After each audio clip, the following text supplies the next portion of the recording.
ولكل وجهة هو موليها فاستبقوا الخيرات أينما تكونوا يأت بكم الله جميعا إن الله على كل شيء قدير. Baik, Assalamualaikum warahmatullahi wabarakatuh. Ahlan wa sahlan wa marhaban bikum ikhwati fillah rahimani wa rahimakumullah taala. Kembali lagi bersama kami di Yufi Channel.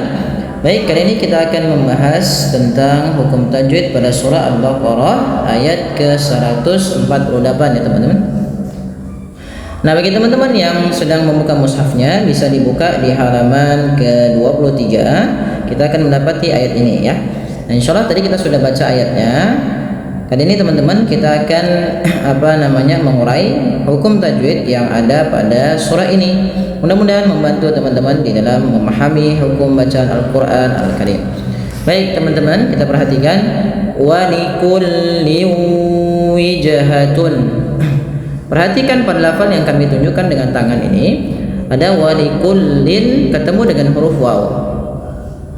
Maka apabila ada tanwin bertemu dengan huruf waw, teman-teman, ini dinamakan dengan bacaan namanya idgham bi gunnah. Idgham artinya memasukkan, berasal dari kata adghama yudghim. Kemudian menjadi idghamun yang artinya memasukkan. Adkhala yudkhilu.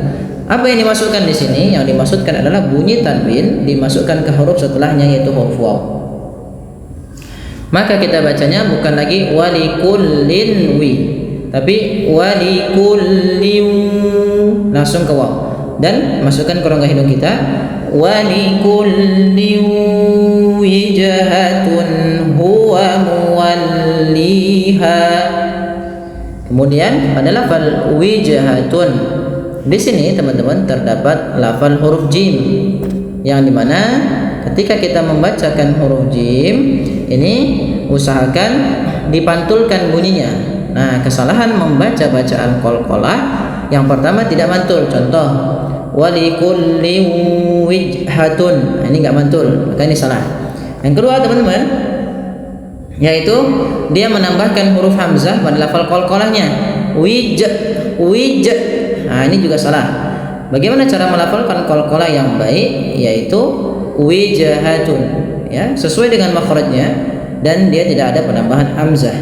Wa likulli wijhatun huwa muwalliha. Kemudian pada lafal wijhatun hu, di sini ada tun bertemu dengan waw, yaitu dinamakan dengan bacaan izhar halqi. Nah, ini maaf teman-teman, tidak kami tuliskan di sini ya, padahal dasarnya di sini ada huruf ada yang namanya bacaan izhar. Kemudian muwalliha, li ada kasrah pada lafal lam bertemu ya sukun mad tabi'i, ha juga ada mad tabi'i.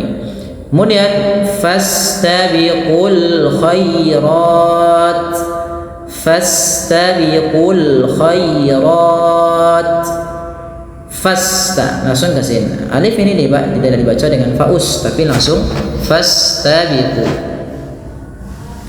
Fastabiqul khairat. Khairat. Nah, bila kita waqaf pada lafal rat, di sini terdapat hukum tajwid berupa mad arid disukun. Yang dimana mad arid disukun biasanya mad yang terjadi di akhir bacaan kita, teman-teman. Yang dimana huruf akhirnya dimatikan. Sebelum adanya huruf akhir itu ada huruf mad. Di sini huruf terakhirnya adalah huruf ta, ya kan? Sebelumnya ada alif. Nah, ini namanya mad arid disukun. Panjangnya berapa? Kita boleh membaca 2 harokat, boleh 4, boleh juga 6 harokat, teman-teman. Ya, maka kita fokuskan lagi. Kita ngambil yang 4 saja. Maka fastabiqul khairat, yang 4 khairat. Nah, baik, kita lanjutkan pada lafal aynama takunu ya'ti bikumullahu jami'a. lafal aynama mad tabi'i, ma takunu kedua-duanya mad tabi'i, ku dan nu. Nah, ketika kita baca mad tabi'i kita harus intibah teman-teman. Kita harus perhatian dengan panjang bunyinya, jangan terlalu panjang antara satu mad tabi'i dengan yang lainnya sehingga dia sama konsisten. Ma kunu sama, aina ma takunu sama. Kemudian ya'ti. Nah, di sini ada huruf hamzah yang sukun. Maka teman-teman, apabila kita mendapati adanya huruf hamzah yang berharakat sukun, maka kita harus merujuk bagaimana cara membacanya, merujuk kepada makharijul huruf pada huruf hamzah. Makhraj hamzah merupakan makhraj yang dikeluarkan pada lafaz tenggorokan paling bawah kita. A, I, U. Nah, maka teman-teman, ketika hamzah ini sukun, hamzah itu punya yang namanya sifat. Sifatnya adalah yang pertama sifat jahar, tertahannya nafas. Kemudian yang kedua syiddah, tertahannya suara. Maka ketika membaca hamzah sukun, maka kedua-duanya ditahan dulu. Ya, ti, tapi jangan sampai ada saktanya ya. Tapi tetap dibaca dengan menahan suara dan menahan bunyinya. Maka aina ma takunu ya'ti bikumullahu jami'a. Kemudian teman-teman pada lafal jami mad tabi'i, kemudian pada lafal a awalnya jami'an.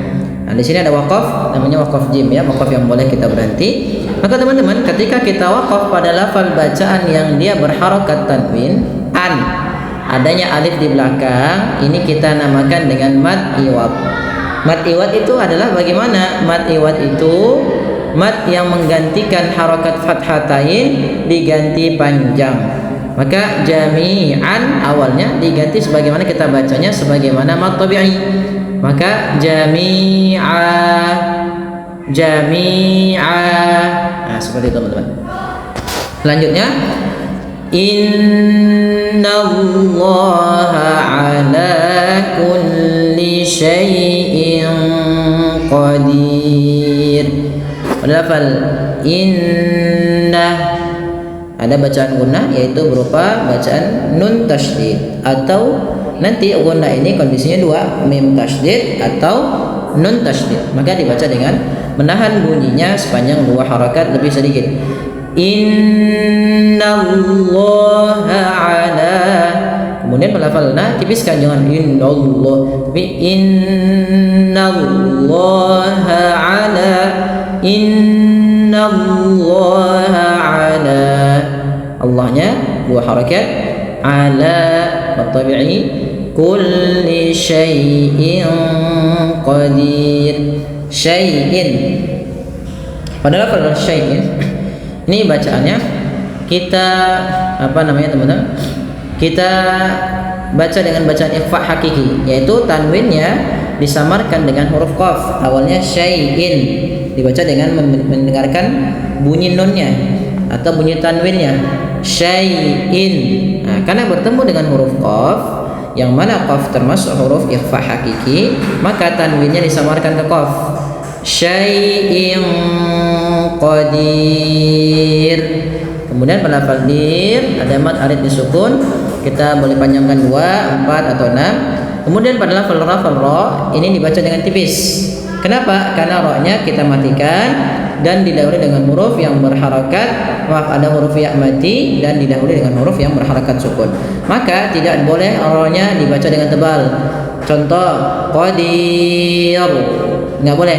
Tapi qadir, harus dibaca dengan tipis. Karena kondisinya di sini merupakan ra yang dibaca dengan bacaan tipis. Baik, barakallahu fikum teman-teman, ikhwati fillah. Mudah-mudahan yang sedikit bermanfaat. Kita lanjutkan di video selanjutnya. Kalau ada pertanyaan, silakan boleh tulis di kolom komentar. Insyaallah nanti kita akan coba bahas mana hukum tajwid yang teman-teman butuh kita bahas. Ya, baik. Jazakumullahu khairan. Kurang lebihnya mohon maaf. Wassalamualaikum warahmatullahi wabarakatuh.